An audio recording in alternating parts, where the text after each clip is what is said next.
أعوذ بالله من الشيطان الرجيم بسم الله الرحمن الرحيم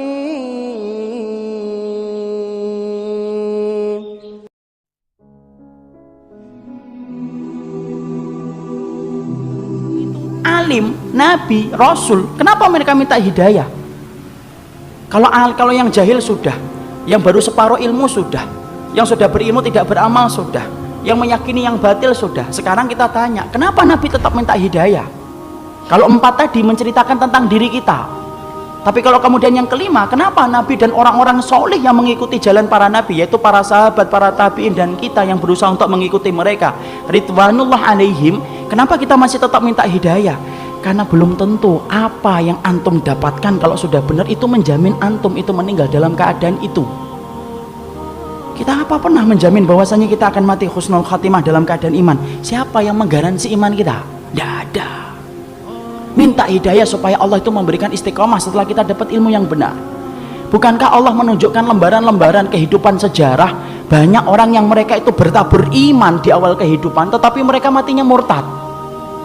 Bal'am bin Ba'urah, apa kurangnya Bal'am bin Ba'urah? Hidup pada zaman Nabi Musa, di mana doanya dikabulkan oleh Allah setiap waktu-waktu yang sempit dan terdesak. Sampai Malik bin Dinar berkata, "Kana mujabudak wa fi syada'id." Kalau sudah bicara tentang Bal'am bin Ba'urah, Masya Allah, doanya selalu dikabulkan oleh Allah dalam keadaan genting. Kata Malik bin Dinar rahimahullahu ta'ala ketika menafsirkan surat Al-A'raf 175. Tapi matinya murtad. Rajal Unfuah, sahabat Nabi, dipuji oleh Abu Bakar, dipilih oleh Abu Bakar untuk menjadi delegasi sunnah mendakwahkan kepada Musalam al-Kadzab, matinya beriman murtad. Ubaidillah bin Jahsy yang pernah menyelamatkan kehidupan agamanya sampai ke Habasyah ketika Nabi masih di Mekah, ikut di dalam hijrah yang pertama, hijrah yang kedua ke Habasyah, beriman? Tidak, murtad di Habasyah. Kecintaannya minum khamr menjadikan dia murtad. Seorang muadzin yang diceritakan oleh Imam Qurtubi murtad ketika kemudian tergiur dengan pesona seorang wanita yang dia lihat ketika adzan di tempat yang tinggi. Orang dulu ketika adzan naik ke tempat yang tinggi, melihat seorang wanita begitu cantik turun, ini gentle dia ini, turun, dia katakan dia cinta sama wanita itu. Wanita itu berkata, "Tidak bisa kamu ini, nerima kamu karena kami Nasrani dan kamu Muslim." Loh, dengan apa saya bisa diterima? Berpindah kepada Nasara. Pindah, ikhwan. Murtad, meninggalnya di hari dia meninggal dunia, akan mencampuri istrinya, naik ke atap, kemudian jatuh, belum sempat mencampuri wanita yang menjadikan dia murtad. Siapa yang menjamin? Ini yang kemudian kita khawatirkan. Minta terus hidayah. Kenapa kita minta hidayah walaupun kita itu sudah memelihara jenggot, sudah kemudian ngaji, istri kita sudah kemudian berhijab yang syar'i, kegiatan kita sering datang ke kajian ilmu, bertemunya kita dengan orang yang solih, terus kita menjaga hangatnya iman. Tapi kenapa kita tetap minta hidayah walaupun ikhtiar sudah kita lakukan? Karena tidak ada yang menjamin antum akan masuk surga kecuali Allah. Ya, makanya sampai dikatakan oleh Rasulullah, ada di antara kalian, fa inna ahadakum la ya'malu bi amali ahlil jannah hatta yakuna bainahu wa bainaha illa dhira'un fayasbiqu alaihi alkitab fayamalu bi amali ahli nari hatta yadkhuluha. Makanya sampai Nabi beliau bersabda, ada di antara kalian yang melakukan amalan surga sampai antara dia dengan surga tinggal sejengkal, tinggal sejengkal ikhwan. Satu amalan tak langsung masuk surga itu harusnya, tapi ternyata catatan takdir mendahului apa yang dia lakukan. Lalu kemudian di akhir kehidupannya melakukan amalan penduduk neraka hatta yadkhuluha, sampai dia masuk ke neraka itu. Ada pula yang sebaliknya, fa inna ahadakum la ya'malu bi amali ahlin nar hatta yakuna bainahu wa bainaha illa dhira'un fayasbiqu alaihi alkitab fayamalu bi amali ahlil jannah hatta yadkhuluha.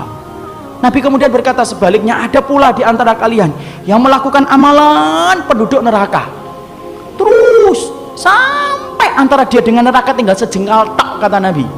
Tetapi catatan takdir mendahului apa yang dia lakukan. Dia melakukan amalan penduduk surga sebelum meninggal dunia, lalu kemudian Allah masukkan ia ke dalam surga. Antum tahu Usairim bin Abdul Ashhal?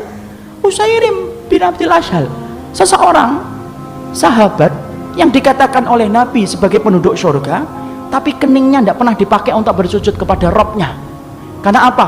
Masuk Islamnya belum ada 24 jam. Ketika dia masuk Islam mengucapkan syahadat, dia bertanya, sholat? Belum waktunya sholat. Apa yang saya lakukan? Ayo berjuang bersama Rasulullah. Berjuang bersama Rasulullah SAW dan para sahabat. Ketika kemudian dalam peperangan tersebut Allah takdirkan dia meninggal dunia. Ketika meninggal dunia, maka rame para sahabat membicarakan tentang Usair bin Abdul Ashhal. Sampai Abu Hurairah berkata, inilah penduduk surga yang belum pernah menempelkan keningnya untuk mencium bumi bersujud kepada Allah. Itulah Usair bin Abdul Ashhal. Siapa yang jamin, ikhwan?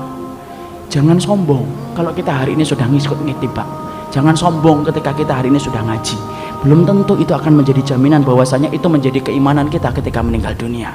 Jangan magrur. Apa itu magrur? Tertipu dengan amalan kita, merasa bahwasanya amalan kita itu akan pasti menjadikan kita masuk surga. Siapa yang jamin? Minta hidayah kepada Allah supaya kemudian kita diberikan oleh Allah. Kalau antum betul-betul orang yang solih, supaya hidayah yang antum minta menjadikan antum diberikan istiqomah sampai antum meninggal dunia. Itu yang kita minta kepada Allah. Inilah pentingnya hidayah. Makanya di dalam kehidupan kita sampai Allah terangkan doa yang pertama bukan doa meminta ampunan. Doa yang pertama bukan meminta surga. Doa yang pertama di dalam Al-Quran bukan meminta pelindungan dari neraka. Tapi doa yang pertama, ikhwan, antum sebagai hambanya Allah diajarin oleh Allah. Kita diajarin oleh Allah minta hidayah.